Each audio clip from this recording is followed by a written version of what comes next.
we know that velocity is equal to a change in position over a change in time. We can rewrite that to find how position is related to velocity.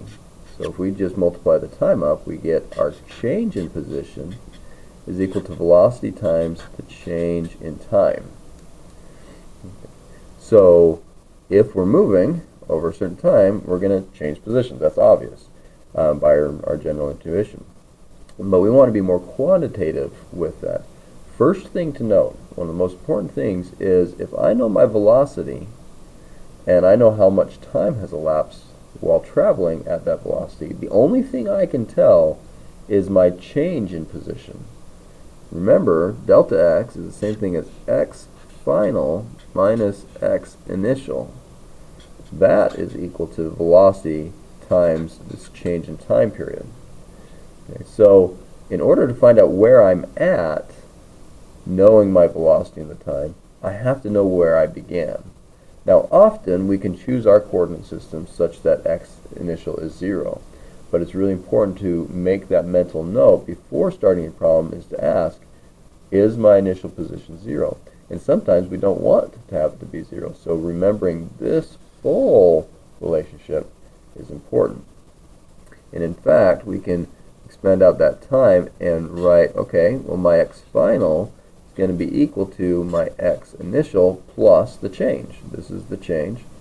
So my velocity, and I'll go ahead and put a t final minus a t initial, so that I might be doing different intervals where my initial time may not be 0.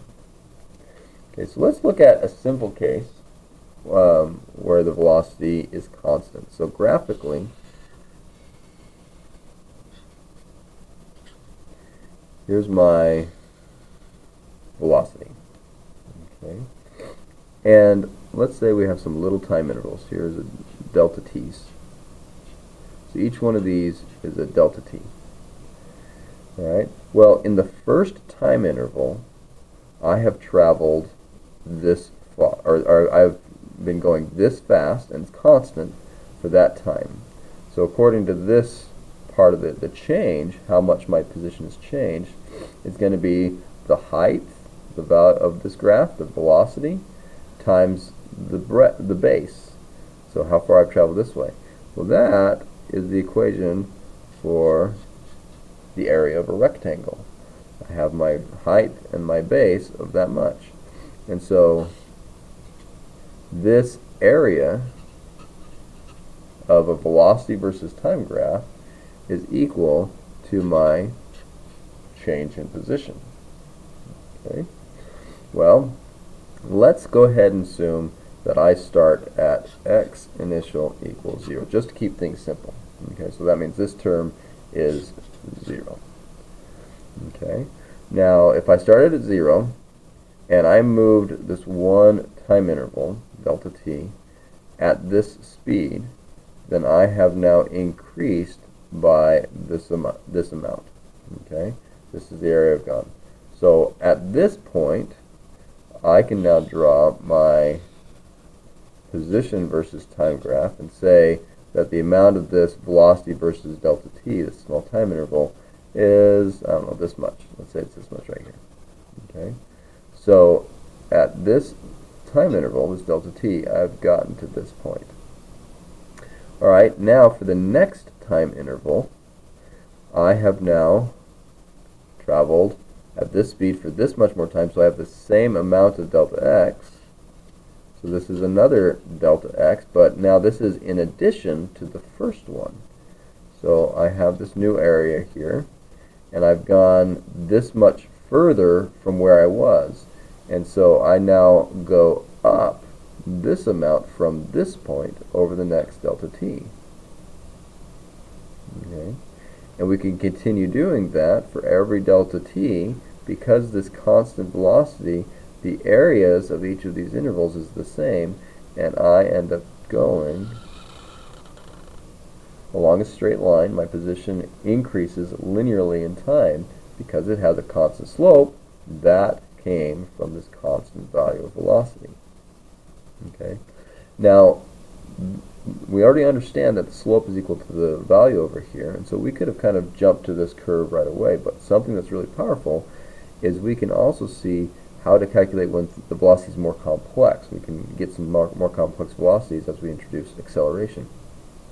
So this principle of adding up these areas to give us our value over here allows us to come up with an idea of integration. Integration is basically adding up a bunch of parts. I want to find out where I'm at. Well, that's going to be this area plus this area plus this area plus this area. And we actually can come up then qualitatively, just from this description, with the mathematical form of saying our change in position is equal to the area under the curve. Okay, the area under the curve. So here's the curve. I say curve, and you might want to think, oh, it's a straight line. Curve is mathematically generic line on a graph.